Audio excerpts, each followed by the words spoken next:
अतिशय धक्कादायक आहे.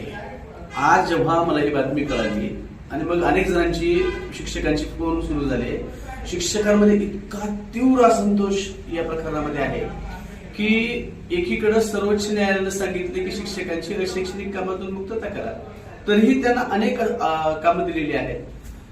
प्रवेश प्रक्रिया सुरू झाल्यामुळे जी सगळे यंत्रणा आहेत त्यातही आता ऑनलाईन मध्ये इतके फॉर्म शिक्षकांना सांगितले की हे भरा, ते भरा, ते भरा, खिचडीचं भरा, VSK भरा. आणि या पार्श्वभूमीवर परीक्षेचा पेपर फुटतो, म्हणजे खूप मोठी फीस देऊन ती परीक्षा घेतली जाते. आणि ज्यांचं आता रिटायरमेंट आहे अशा लोकांना सुद्धा ती परीक्षा कंपल्सरी केलेली आहे. आमचा असा सवाल आहे की डॉक्टर्स, इंजिनियर्स, अधिकारी, या देशातले सगळे लोकप्रतिनिधी यांची कुठलीही परीक्षा होत नाही. DED BEd ही अर्हता धारण केल्यानंतर ज्यांनी नोकरी मिळवलेली आहे, वारंवार ज्याचे प्रशिक्षण होतात, वारंवार तो आपलं ज्ञान अद्ययावत ठेवतो, अशा शिक्षकांची परीक्षा घेण्याची गरज या शासनाला, प्रशासनाला का वाटते, हा आमच्या समोरचा खरा मोठा प्रश्न आहे. आणि या सगळ्या पार्श्वभूमीवर मराठवाडा शिक्षक संघाचा जिल्हाध्यक्ष म्हणून आमची मराठवाडा शिक्षक संघ परभणीची ही मागणी आहे की याला जबाबदार जे कोणी अधिकारी आहेत, जे अतिशय बेमुहूर्तपणे विद्यार्थ्यांच्या, शिक्षकांच्या जीवनाशी खेळण्याचं काम करत आहेत. नीटची परीक्षा झाल्यानंतर, रद्द झाल्यानंतर, पेपर फुटल्यानंतर अनेक विद्यार्थ्यांनी आत्महत्या केलेल्या आहेत.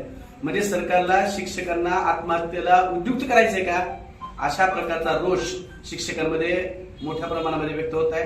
आमची मागणी आहे, सरकारला विनंती आहे की आपण याला जबाबदार असणारे जे अधिकारी आहेत आणि नैतिकता हा जो विषय आहे की शिक्षण हे नैतिक क्षेत्र आहे आणि ती नैतिकता टिकावी म्हणून आपली आपली जबाबदारी स्वीकारून या राज्याच्या शिक्षण मंत्र्यांनी सुद्धा राजीनामा दिला पाहिजे, अशी आमची एक आग्रहाची मागणी आहे. सरकार जे आहे ते भ्रष्टाचारानं पोखरलेलं सरकार आहे आणि सामान्यांच्या हिताशी यांचं काही देणं घेणं नाही.